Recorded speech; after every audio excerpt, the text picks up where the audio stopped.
So I'm going to take you through in 3 separate videos the answers to some revision questions and the answers to some new topic questions.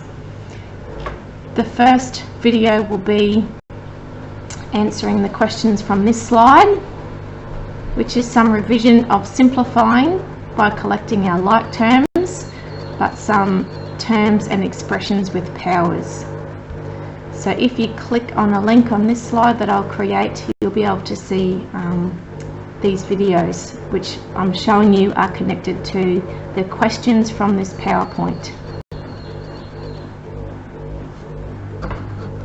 Okay, so these questions here match up with the slide that I just showed you. So this is some revision from last week. I guess I didn't directly teach you this, but these are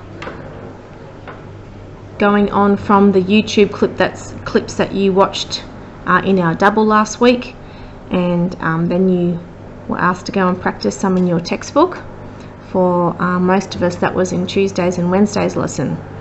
So if you didn't get to those questions by yourself, you'll see that these are fairly straightforward, very similar to collecting your like terms without powers, but you just have to be really mindful of the importance of our indices.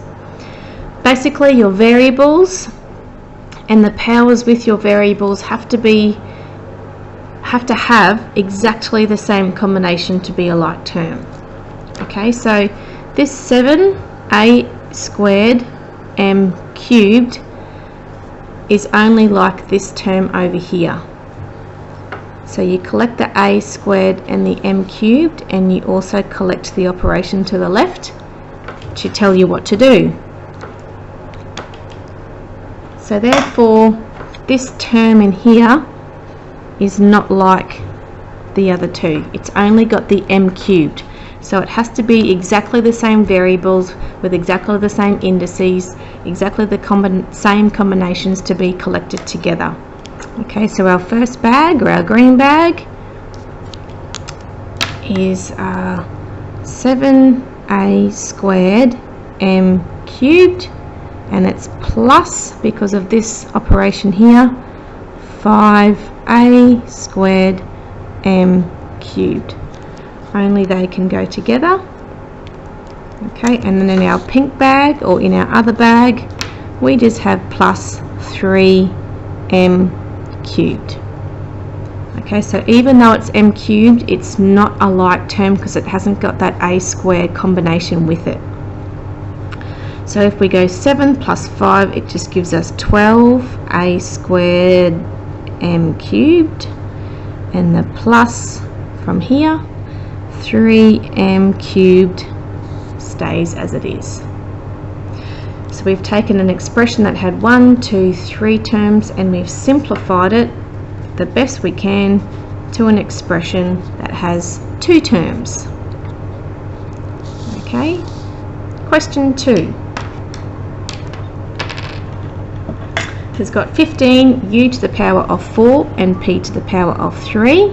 Subtract 3 to the power of 4 and p to the power of 3 plus 4 to the power 4u to the power of 4. Okay, so similarly we'll take our first term and consider what it can be collected with. u4 p3, it can only go with this one here, so we collect our u4 p3, which is with the subtract 3, and that's going to go in our first bag. And this is not a like term, it is different. Okay, it is different because it has only got that u to the power of 4. So that will be our second bag. Okay, so we go 15 u4 p3. Now this is just an extra line of working to show you, I guess, that this operation is really important. So this time it's a subtract here. 3u4 p3. The operations up here tell you what to do, and they're really important, so that subtractions come down to here. Okay, this is a plus because of the plus in there, 4u4. Okay, so we say 15 subtract 3 is 12, U4, P3, and then the rest just remains as plus 4u to the power of 4. So we've taken we've taken an expression that had 3 terms again and only been able to manage to simplify it a little bit to an expression that has 2 terms. Okay, the last one's similar, giving you sort of an idea of the level of questioning in the test, I suppose. 7 y to the 5 z to the 6 can only go with this one. So we collect it and we collect the operation to the left. 4z to the 6, y to the 5. Some of you will notice that the y to the 5 and the z to the 6 are in opposite order here. Okay, that's okay. That's okay, because we know that if you want to do a bit of extra thinking. Okay, we know that you know, y times y times y times y times y, which is our y to the 5, then multiplied by z times z times z times z times z times z. That's what this means here. Okay, it is exactly the same as doing it the other way around, as doing your z to the 6 first and your y to the 5 next, because we know that when you multiply things it doesn't matter the order. So even if we had our z's first, like we do here, z to the 6, y to the 5, if we switch those around, when we multiply things the order doesn't matter. 3 multiplied by 2 is 6, just the same as 2 multiplied by 3. It doesn't matter the order when you multiply.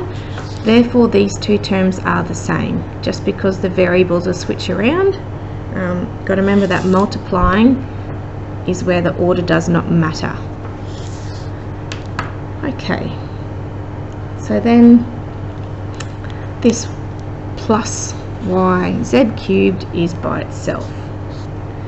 So then some students want to know, I guess we'll work this through first. It's takeaway because of our subtraction there. 4z6y5, we're grouping those together. That will be a plus 8z cubed. Some students then ask a very good question as to what order do I put my variables in when I answer. Mathematicians agree that alphabetical order is the way that you should list your variables. So it'll be y5z6, and then your 8z cubed is very different and sits in a little bag of its own.